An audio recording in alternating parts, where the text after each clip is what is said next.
اسلام نام ہے طہارت کا، تو طہارت میں عقیدے کی طہارت بھی داخل ہے. تو شرک کیا ہے؟ نجاست. تو اسلام نے یہ بتایا کہ انسان کے علاوہ جو کچھ ہے وہ انسان کی خدمت میں ہے، اس میں مقدس وہ نہیں ہے. آپ اپنے فائدے کے لیے ان تمام چیزوں کو استعمال کر سکتے ہو، اس پہ تحقیق کر سکتے ہو، چیر پھاڑ کر سکتے ہو، ان کی کچھ بھی کر سکتے ہو. تو آپ اگر ان چیزوں کے آگے جھکنا شروع ہو جاؤ گے، اور عزت کا معیار جو اصل عزت ہے، ایک تو دنیا کا نظام چلانے کے لیے وہ وقتی عزت ہے، وہ نظام چلانے کی حد تک ٹھیک ہے، لیکن اوریجنل عزت ذلت کا معیار وہ نہیں ہے، بلکہ اس کا معیار کیا ہے؟ تقوی. اصل عزت تو آخرت میں ہوگی، اس میں ہو سکتا ہے ایک بھنگی کا مقام ایک آفیسر سے زیادہ ہو. یہ نظریہ بھی کس نے دیا؟ صرف اسلام نے.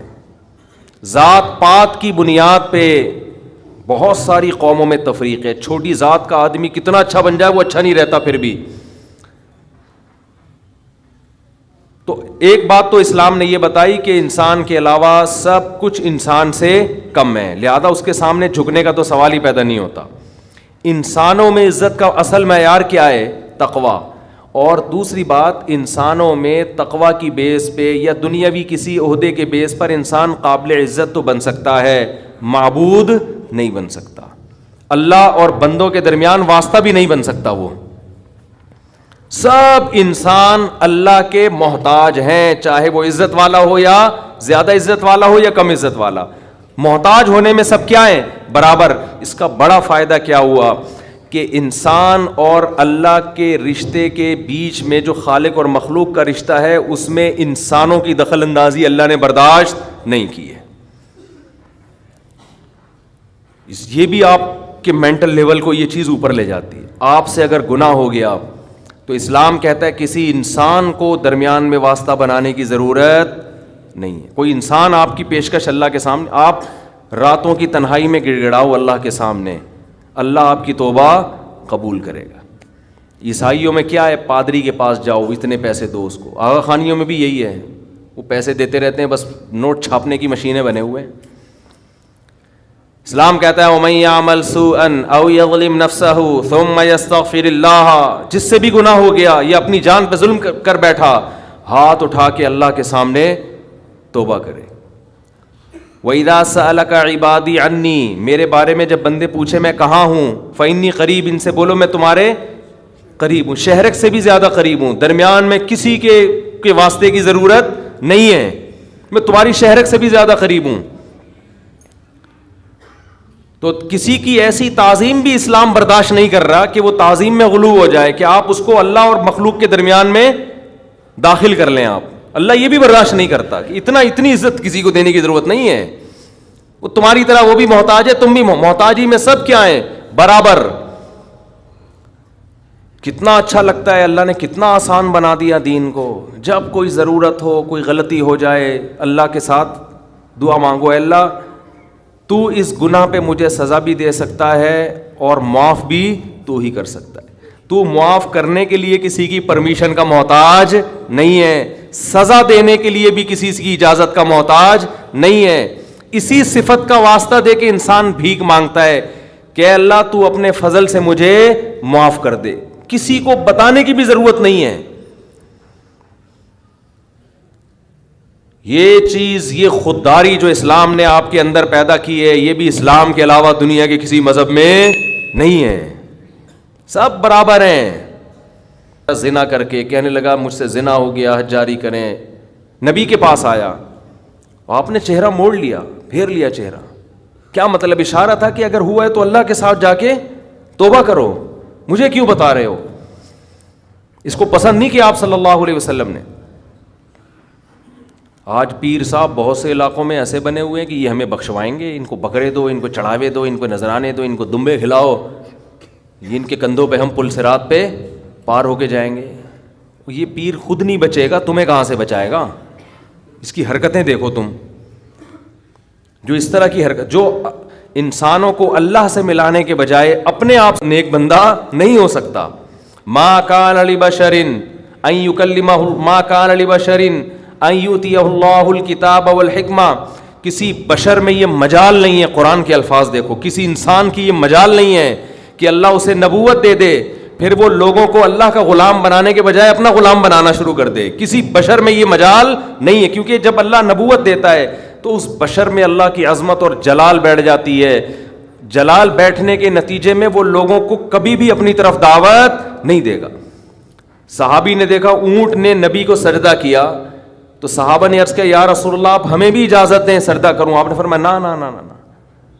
آج بتاؤ کوئی کسی جاہل پیر کے ساتھ یہ منظر ہو, کوئی جانور آ کے سجدہ کر لے, وہ تو خوشی سے پاگل ہو جائے گا. وہ تو کہے گا دیکھو جب یہ کر رہا ہے تو تم کیوں نہیں کر رہے. نبی نے اپنے گھر سجدہ کرنے سے منع کیا. آپ صلی اللہ علیہ وسلم نے فرمایا اللہ یہود و نصارہ پہ لعنت کرے, انہوں نے اپنے پیغمبروں کے دنیا سے جانے کے بعد اپنے پیغمبروں کی قبروں کو سجدہ گاہ بنا لیا, اپنے پیغمبروں کی قبروں کو عیدگاہ بنا لیا, جیسے عید میں میلے ٹھیلے ہوتے ہیں. اسی وجہ سے پیغمبر صلی اللہ علیہ وسلم کی قبر پہ میلے ٹھیلے رش لگا کے بیٹھنا اس کی اجازت نہیں ہے. بس صلاۃ و سلام پڑھیں اور وہاں سے نکل جائیں. کیسی حفاظت کی. دنیا میں سب سے افضل انسان, جس سے افضل اس کائنات میں کوئی پیدا ہوا ہی نہیں, وہ محمد صلی اللہ علیہ وسلم ہے. لیکن آپ کی قبر پہ نہ کبھی سجدہ ہوتا ہے, نہ کوئی میلے ٹھیلے لگتے ہیں, نہ آپ کی قبر کی طرف رخ کر کے آپ سے دعائیں مانگی جاتی ہیں. یہی آپ کے سب سے افضل ہونے کی سب سے بڑی دلیل ہے کہ انہوں نے اپنی عبادت نہیں کروائی. کبھی ہم قبر پہ یہ نہیں کہتے کہ یا رسول اللہ آپ ہماری مدد کر دیں, یہ شرک ہے.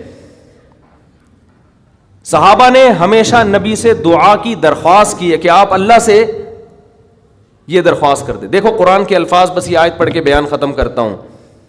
وَلَوْ أَنَّهُمْ إِذْ ظَلَمُوا أَنفُسَهُمْ جَاءُوكَ فَاسْتَغْفَرُوا اللَّهَ وَاسْتَغْفَرَ لَهُمُ الرَّسُولُ لَوَجَدُوا اللَّهَ تَوَّابًا رَحِيمًا. پیغمبر کی پوزیشن کو واضح کیا قرآن نے کہ اگر ان سے اپنی جان پہ ظلم ہو, گناہ کر بیٹھیں, تو اگر یہ اللہ سے توبہ کریں گے یا آپ کے پاس آئیں گے اور آپ بھی اللہ سے ان کے لیے توبہ کریں گے تو یہ اللہ کو غفور اور رحیم پائیں گے. کیا مطلب؟ یہ نہیں کہا کہ نبی کو غفور رحیم پائیں گے, نہ نہ, یہ گناہ معاف کرنا یہ نبی کا وظیفہ نہیں ہے. نبی کے پاس اگر آپ جائیں گے تو اس لیے کہ یا رسول اللہ آپ اللہ کے نیک بندے ہیں, آپ اللہ سے ہمارے لیے دعا کریں. ہم بھی کر رہے ہیں, آپ بھی کریں دعا. تو نبی کے لیے جب آیا تو وَاسْتَغْفَرُوا الرَّسُولَ نہیں ہے کہ رسول سے استغفار کریں, نہ نہ نہ, رسول بھی کس سے استغفار کریں گے؟ اللہ سے. علماء کہتے ہیں درود شریف جو ہم پڑھتے ہیں نا, اللہم صلی علی محمد, اے اللہ محمد صلی اللہ علیہ وسلم پر رحمتیں بھیج, اس درود میں عقیدہ توحید اور زیادہ راسخ ہو جاتا ہے کہ ہمیں یہ سکھایا گیا ہے کہ جیسے ہم اللہ کی رحمت کے محتاج, پیغمبر صلی اللہ علیہ وسلم بھی اللہ کی رحمت کے محتاج ہیں. ہاں ہمارے درود کے محتاج اگرچہ نہیں ہیں, ہمیں جو حکم دیا جاتا ہے وہ اس لیے تاکہ ہم بھی سمر جائیں, لیکن ہمیں حکم دیا کہ اللہ سے دعا مانگو کہ آپ پر خصوصی رحمتیں نازل فرمائے. اس سے پتہ چلتا ہے کہ نبی بھی کس کے محتاج ہیں؟ اللہ کی رحمت کے محتاج. ہمیں دعا کا حکم دیا گیا اور ظاہر ہے اس لیے دیا گیا کہ یہ دعا اللہ قبول کرے گا اور اپنے نبی پر رحمتیں بھیجے گا. تبھی نبی نے فرمایا جو مجھ پر میرے لیے رحمت کی دعا کرتا ہے اللہ اس پہ 10 رحمتیں بھیجتے ہیں. اس سے پتہ چلا کہ نبی بھی یہ چاہتے تھے کہ مجھ سے نہ مانگا جائے بلکہ میرے لیے کس سے مانگا جائے؟ اللہ سے. میں نے جو کہا ہماری دعا کے محتاج نہیں, مطلب یہ ہے کہ ہم اگر دعا نہیں مانگیں گے تو اس خوش فہمی میں نہ رہیں کہ اللہ کی رحمت نبی پہ نہیں ہوگی, تو پھر بھی ہوگی. لیکن ہمیں دعا مانگنے کا حکم اس لیے دیا گیا تاکہ یہ کانسیپٹ اچھی طرح ہمارے دماغ میں بیٹھ جائے کہ ہم نے بھی نبی سے نہیں مانگنا بلکہ نبی کے لیے بھی کس سے مانگنا ہے؟ اللہ سے مانگنا ہے. اور نبی اس پہ خوش ہو رہے ہیں کہ میرے لیے کس سے مانگا کرو؟ اللہ سے. خوشخبریاں دے رہے ہیں کہ تم میرے لیے اللہ سے مانگو گے. دیکھو جس میں تواضع ہوتی ہے وہ آپ کو دعا کے لیے کہے گا, جس میں تکبر ہوتا ہے وہ کبھی آپ کو کہے گا دعا کے لیے؟ وہ کہے گا یار میرے لیے دعا کرو کہ اللہ میری حاجت پوری کر دے. وہ نہیں کہے گا, وہ کہے گا ابے تو کون ہوتا ہے میرے لیے دعا کرنے والا, میرا خود اللہ سے اتنے تعلقات ہیں, میں خود ہی کہہ دوں گا. لیکن جو چاہتا ہے کہ مجھ پر اللہ کی رحمت ہو وہ ہر ایک سے کہہ رہا ہوتا ہے بھائی میں خود تو مانگ رہا ہوں, شاید اللہ آپ کی سن لے, آپ بھی اللہ سے میرے لیے دعا مانگیں. تو یہ اس کی علامت ہے, یہ اپنے آپ کو اللہ کی رحمت کا, دعا کا بہت زیادہ محتاج سمجھتا ہے. ہمارے نبی سب پیغمبروں کے سردار، لیکن تواضع کتنی، امت کو ترغیب دے رہے ہیں کہ میرے لیے اللہ سے کیا مانگا کرو، دعا مانگا کرو، اور ترغیب دی کہ جو میرے لیے ایک دفعہ رحمت کی دعا مانگے گا اللہ اس کو خوشخبری دے رہا ہے کہ اللہ اس پہ 10 رحمتیں نازل کرے گا، اور فرمایا جمعے کے دن مجھ پہ زیادہ درود بھیجا کرو۔ کیا مطلب درود بھیجنا کیا ہے؟ نبی کے لیے اللہ سے دعا مانگنا۔ تو اسلام نے شرک کی بنیادوں کو جڑ سے اکھاڑ دیا کہ نہیں اکھاڑ دیا؟ اس کے بعد بھی کوئی اگر یا رسول اللہ مدد کہتا ہے، یا رسول اللہ انظر حالنا واسمع قالنا، اور نبی سے دعائیں مانگتا ہے، تو آپ سوچو وہ 180 ڈگری کے زاویے پر چل رہا ہے اسلام کی تعلیمات سے۔ اسلام ادھر اور وہ بالکل اس کے اگینسٹ، بار بار حکم دے رہا ہے اسلام کے نبی کے لیے دعا مانگو، کس سے؟ اللہ سے، خصوصی رحمتوں کی دعا مانگو نبی کے لیے۔ اور نبی نے یہ بھی فرمایا کہ اذان کے بعد میرے لیے مقام محمود کی دعا مانگو اللہ سے۔ ایک مقام ہے جو ایک ہی شخص کو ملے گا اس کائنات میں، نبی نے فرمایا مجھے امید ہے شاید مجھے مل جائے، تو اللہ سے دعا مانگا کرو۔ وَبَعَثْهُ مَقَامًا مَحْمُودًا الَّذِي وَعَدتَّ، تو نبی ہمیں دعائیں سکھا کے گئے کہ میرے لیے بھی قیامت تک دعا مانگتے رہو۔ کیسی عقیدہ مضبوط کیا ہے کہ بھائی محتاج ہی میں سب کس کے برابر ہیں، سب ایکول ہیں، سب اللہ کے محتاج۔ تو اللہ تعالی ہمیں شرک کی نجاست سے، گندگی سے توبہ نصیب فرمائے، اور ہماری ناک کے جو سینسر ہیں نا ان کو اللہ ایکٹیو کر دے کہ ہمیں شرک میں اسمیل محسوس ہونا شروع ہو جائے۔ ابھی وہ ڈیمیج ہو چکے ہیں قبروں پہ سجدے دیکھ دیکھ کے، اور شرک کر کر کے، اور بت پرستی دیکھ دیکھ کے۔ جب آپ توحید کے، میں جب برما فرسٹ ٹائم گیا منمار، میں نے پہلی مرتبہ کسی بت کے سامنے کسی انسان کو زندہ بیٹھے ہوئے، یوٹیوب میں تو دیکھا تھا، سچی مچی کا پہلی مرتبہ دیکھا، میری جو کیفیت ہوئی ہے نا وہ ناقابل بیان ہے۔ میں نے فرسٹ ٹائم یہ منظر دیکھا، ایسے مورتیاں بنی ہوئی ہیں، وحشت ان کی شکلوں سے عجیب وحشت ہو رہی، اور ایک انسان ان کے سامنے بیٹھا ہوا ہے ایسے۔ میری آنکھوں سے لاشعوری طور پر آنسو نکلنا شروع ہو گئے۔ میں نے کہا اللہ تیرا کتنا فضل ہے، تو نے ہمیں توحید پرست بنایا۔ مجھے فجر کی نماز یاد آئی کہ فجر میں کیسے ہم اللہ کے سامنے ہاتھ باندھ کے تلاوت کر رہے ہوتے ہیں، الحمدللہ رب العالمین، تمام تعریفیں اس اللہ کے لیے جو تمام جہانوں کا پالنے والا، بڑا مہربان، نہایت رحم۔ کیسے پیارے سلیکٹڈ الفاظ ہیں، اس سے خوبصورت الفاظ ہو نہیں سکتے۔ اور آپ انسان ہو کہ یار اس کے سامنے کیوں بیٹھے ہوئے ہو، یہ کیا لگتا ہے تمہارا؟ تو وہ ہمارے میزبان جا رہے تھے، میری آنکھوں سے مسلسل، وہ بھی حیران، میں نے کہا میں نے پہلی دفعہ کسی انسان کو اتنا گرا ہوا دیکھا ہے، اتنا گرا ہوا۔ ویڈیو میں دیکھو الگ چیز ہوتی ہے، لیکن جب سچی مچی میں دیکھتا ہے نا یار اس کو ہو گیا، کتنی پستی ہے، کتنی پستی، آپ اس سے کروڑا گنا اچھے ہو، کس کے سامنے کیوں جھک رہے، کیا لگتا ہے تمہارا؟ یہ ایسے بیٹھا ہوا ہے نا وہ بت، کیوں بیٹھے ہو بھائی اس کے سامنے؟ تو احساس شکر پیدا ہوا۔ پھر میرا پورا بیان ہی اسی موضوع پر ہوا کہ شکر کرو برما کے لوگوں، تمہیں اللہ نے مسلمان بنایا ہے۔ کتنا اچھا لگتا ہے خدا کے سامنے سجدہ کرنا، کتنا پیارا تصور ہوتا ہے نا، اللہ کے سامنے جھک رہے ہیں، کسی پتھر کی بنی ہوئی چیز کے سامنے نہیں جھک رہے، نہ کسی قبر کے سامنے۔